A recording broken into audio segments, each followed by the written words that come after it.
got some great guests here with us. Bobby Stitt, the administrator out at Mercy Logan County.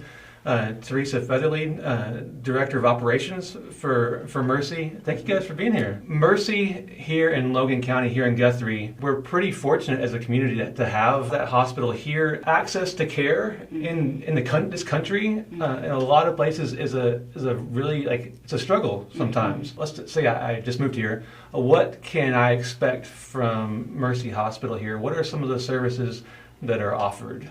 It's important for us to understand that comment you made at the very beginning about access. That is so key to our community. We're a small community, and while we're very close to Oklahoma City, we're still a rural community. And because of that, we have a hospital that's called a critical access hospital, and that's really important to us because it's really an effort by the government, Medicare, to help extend care out into our communities. And so that's the kind of hospital we are. It's critical that we have a hospital. So when you have an emergency, when something's going on, perhaps you have a symptom that makes you think, well, could I be having a stroke or something like that? We're available to care for you and take care of that, which leads me into a service that we offer that people may not be aware of, and that is something called telestroke. What we have are neurologists who are on the standby so that if we have a patient that comes into our emergency department and thinks they might be having a stroke, we can actually, with the press of a button and a high-definition camera, come right into that room with a neurologist who does an exam on that patient and learns very quickly whether or not they really are having a stroke. So key to our patients. Because we have that neurologist, we also have medications on hand right here in our hospital that we can give to a patient because the neurologist believes they are having a stroke that they wouldn't be able to get otherwise. I think easily you could say people drive 30 miles to come to our hospital and use those services.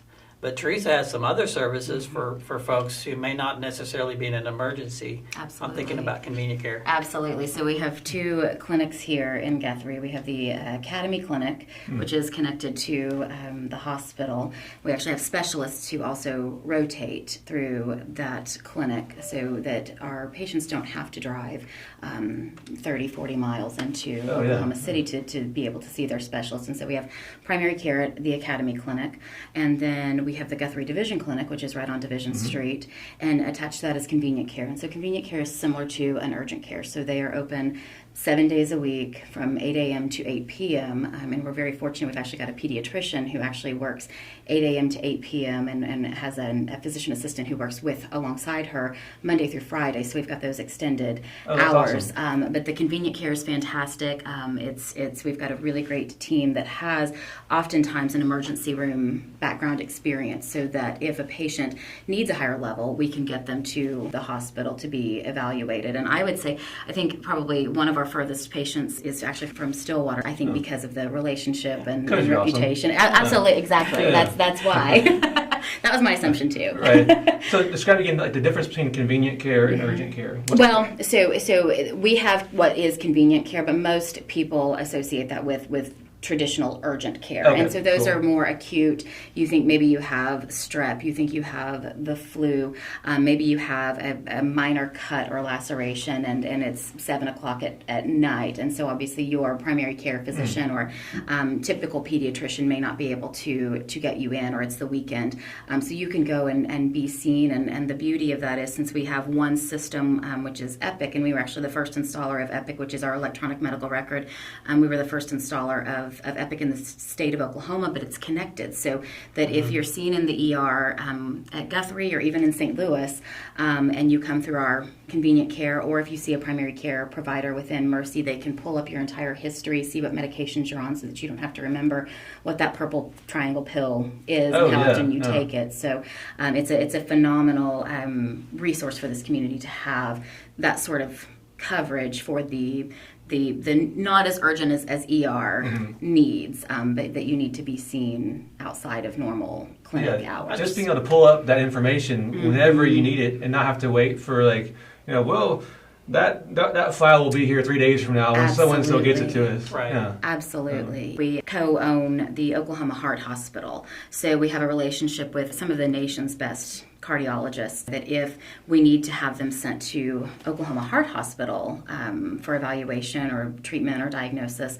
that they can be sent there. So we really do have some of the best in the U.S. with these specialists. For instance, we have a program called Telehospitalist. And what that is really, yes, it's a camera. It's audio equipment that has actually been installed into each one of our patient rooms so that a physician can come on screen and do that conversation with the patient and an exam with the support of a nurse practitioner in the room with them, working alongside the patient. It's been very successful. The care that we give is high quality. It's one that you can expect if you were to go to Oklahoma City to a bigger hospital and get that kind of treatment, because basically what's happening is we're bringing that physician, that hospitalist who specializes in hospital care for patients, right into our facility. We're on the horizon of establishing telespecialist visits, where actually we can have specialists like that cardiologist. Right now we're working with a pulmonologist, right? To try to bring that service to our community.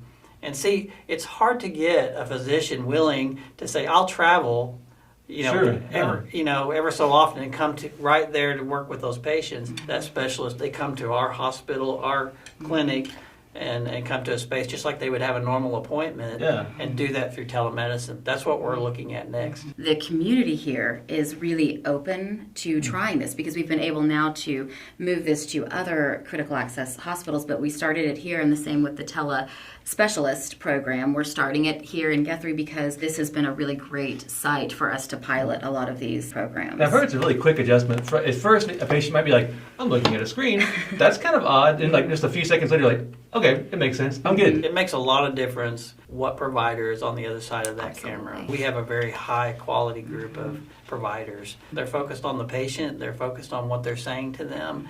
And I think that's the biggest aha to most of our patients is, this doctor is really listening and looking at me and paying attention to everything that's going on with me. And because of Epic, they're able to look right at my chart and know exactly, they're not guessing, they know exactly what's in my chart. And it really speaks about systemness, and that's what Mercy's approach has been across all of our ministry, is to develop a system approach to the care in our communities.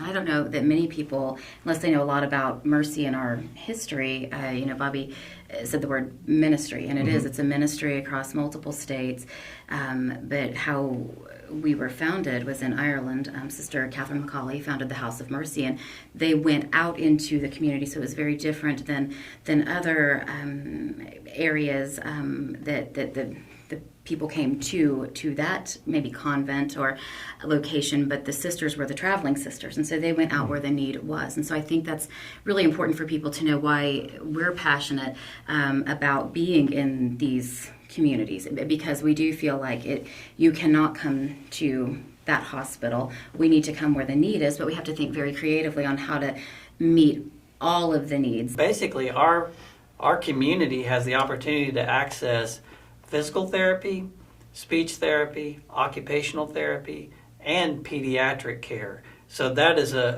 we have the full gamut. A team that's just focused in really on this community and making sure that they have the best care they can possibly get. Yeah, it really is a fantastic facility.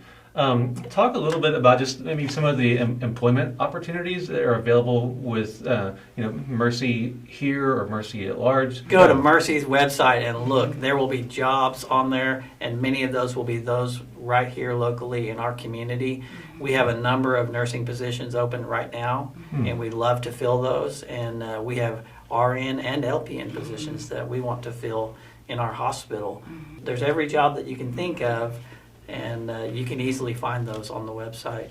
I know Teresa can talk about what's going on at the clinic. They have openings as well. Absolutely, and I think that there are so many positions to make a health system run. So we even have positions that are remote, that you can work from home and do coding or billing and scheduling. So there are several other types of positions. And then, one thing that if people have never worked healthcare, we're very open. We want the right fit. We want the right fit who wants to take care of our patients and work as a team. And so I think one of the really great things is I think of environmental services, housekeeping, that's one of the positions that usually they're able to get very close to the patients because they're the only ones really not poking on them, not, they're there. They just, they want to, really help them through their day and they can open up and have that conversation. So I think that's one of the most rewarding things I've always heard from environmental services. And one of the other pieces that they bring in the kitchen staff as well. So I think if they've not ever worked healthcare,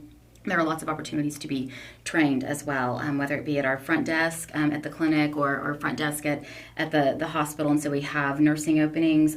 So we have LPN openings at the clinics. Usually we have medical assistant openings.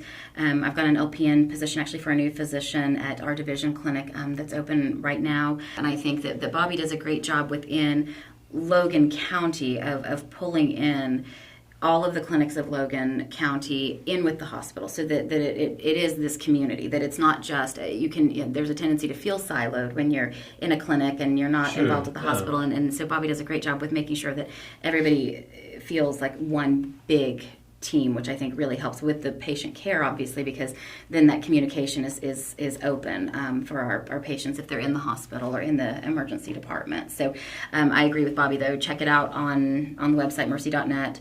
It updates frequently. I think it's really important for our community to know that they're receiving quality health care. Today, actually, we're celebrating across Mercy because Mercy was just named once again for the third straight year, but actually fourth time in 5 years as a system, one of the top 15 systems in the U.S. By IBM Watson. It's a company that looks at quality indicators, patient satisfaction scores, and other indicators that tell them the health of an organization. The hospital in Oklahoma City, Mercy Hospital, was just named one of the top 100 hospitals in the U.S. And I think that's the second time that's happened. We've been named one of the top 20 rural hospitals for quality in the U.S. by the National Rural Hospital Association. That's incredible. Yeah, the expertise that Mercy provides to this community is pretty mind-blowing. Yeah. That's really cool. Thanks for bringing that up. Thank you. Thanks for letting me get that in there. Oh, heck yeah. Right on. Cool. Thank you guys for being here. Thank you so much. This was incredible. Thanks. Thank you.